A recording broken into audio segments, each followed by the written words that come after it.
ఏమైపోవాలి?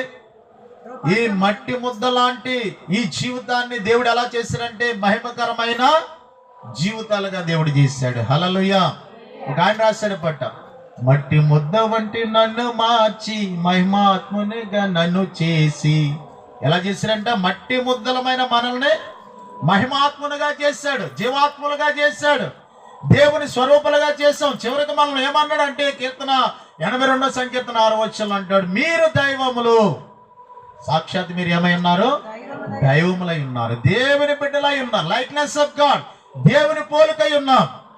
కనుక ఇక్కడ యాకోబు గుడారము ఎలా ఉందంటే రమ్యమైనదిగా మారిపోవడం గల కారణం ఏంటంటే ఆయన గుడార అనుభవాన్ని కలిగి ఉన్నాడు. గుడారంలో ఏం చేస్తున్నాడు? ప్రార్థన చేస్తున్నాడు. ప్రార్థన చేయడం ద్వారా దేవుని ప్రసన్నత అక్కడికి దిగి రావడం వల్ల అతని జీవితము, తన గుడారం ఏమైపోయిందంటే ఫలవంతంగా మారిపోయింది. హల్లెలూయా.